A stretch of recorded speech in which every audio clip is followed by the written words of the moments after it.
Hi, my name is Yesenia Torres. I'm a C4, C5 incomplete. I reside in New York City. I've been working as an advocate for 2 years, helping the community go out and get involved and empower them to work with legislators and to work for our needs. I had a car accident 23 years ago. My dad, he would be so sad. He wasn't able, like, even to carry me. He would have everybody carry me. He didn't even want to touch me. Like, he thought that I was going to break or something. And usually in our conversations, he would be like, why are you always like smiling and you say everything is okay? Not everything is okay. How could you say that? You're in a wheelchair, you can't walk. And within time, it took him like maybe 10 years for him to actually do those things, like carry me, just feel what I was feeling. If I said that I was happy, he would, like smile and say, okay, I could understand that. And just seeing, not my struggle, because it's not seeing it as a bad thing. What we go through, it's just life. Everybody goes through things that we go through in many ways. And there's more limited people mentally than what we have as a limitation. I was always like a strong person, and I never took no for an answer before my accident. So if I didn't take no for an answer before, why should I take no for an answer now? Like now, even more, I'm not going to take no for an answer.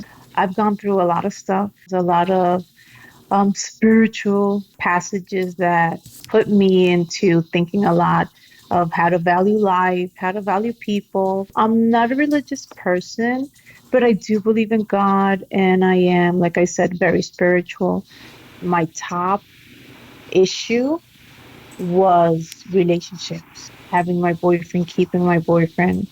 How was I going to have sex or intimacy, all of that? And I said, oh my gosh, I'm just going to let him go because it's not fair for him. But no, let me tell you that it is possible to fall in love, to have a relationship, to be intimate and sexual and all of the above. You just have to begin with loving yourself, obviously, taking care of yourself, and that way, you're going to attract people. Something that I would always say is like, oh, I couldn't shake my booty anymore. Now I want people to see me for who I am, not for my physical. It's like you catch people and you get people to listen to you and talk to you and know you as a person, and they're going to love you and they're going to fall in love with you. When I went back to college, I was like so afraid. Like, how are they going to see me? Are they going to help me? Are they going to like me? Are they going to judge me? Like, it was so much in my mind that was going through before I said yes, that I said, you know what, I'm just going to go for it. And I'll deal with the situation at the moment. In film school, I couldn't handle a camera. I couldn't do lighting. Like physically, I couldn't do so many things. My fellow students didn't want me in their groups. So obviously, I will go back home crying. And I'm like, oh my gosh, because I'm like this. They're not accepting me. What am I going to do? What I'm going to do? And then I would say, no, watch. I'm going to show them. I'm a director, so I would direct other people and use their hands. So things like this, it's possible. I mean, you have a brain, you're smart.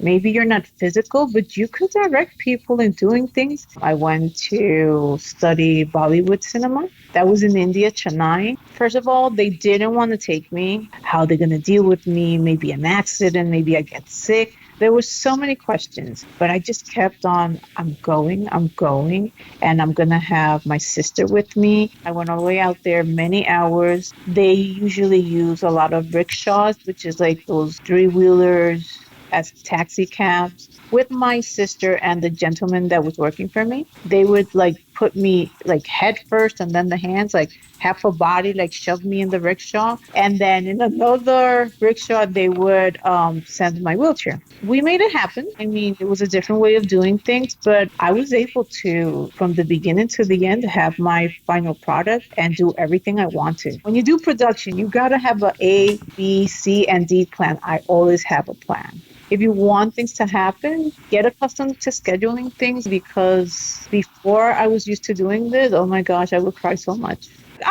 because I'm in a wheelchair. That's why this is happening. And everything would stop there. But I learned my lesson. Anything and everything, being in a wheelchair, you can make it happen. My biggest accomplishment right now is going to work by myself without my aid. It's called Brooklyn Center for Independence of the Disabled. The staff, everybody has a disability. It's hard for me to open doors, but then, you just ring the bell, you knock on the door, or you hit it or something, pick up my photocopies or printing at the printing machine. It's an ordeal because I got to position myself and throw myself and try to reach. And I use anything and everything I could hold on to, but I'm able to do that. I'm getting the experience and I'm working hard and things like that, but it's very different than working in a place where they're like, okay, you're going to be equal as everybody. It's not like, oh, because you're in a wheelchair now. So I think that would be the next step within time, but I'm looking forward. I'm also commuting on the train by myself. I was so scared because of the gaps and, people aren't that polite. There's people that they care, but you could count them like in one hand. Even, I mean, the doctors would say, oh, you're never gonna walk again. That's never been in my mind. This is my process. I could never say that it's not going to happen. There's so many things out there. Just live your life, go step by step, and try to figure out ways on how to go about in doing whatever you want to. I used to like love motorcycles before I got injured in my country. Well, my family's from Colombia.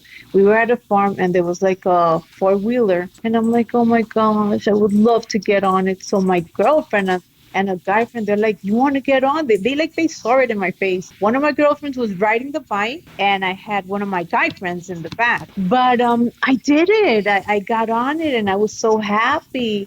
You get people and your friends that they help you do things. So believe me, there's nothing I don't think that exists that you cannot do in a wheelchair. I mean, I've done so many things. I water ski, I snow ski, kayaking, scuba diving, soccer, hand cycling. Okay, I don't know. I've never done like horse riding and I would love to get on a horse. Skydiving. Oh my gosh, it was so spiritual. For me, it was like I was in heaven. I swear I was in heaven, and like just flying like an angel. I was telling my instructor, I don't want to go down. I don't want to go down. Okay, I'm not lying. The push was terrible. Just deciding to just, throw yourself, that was hard. I was almost about not to do it, but as soon as my instructor pushed me, I was loving it.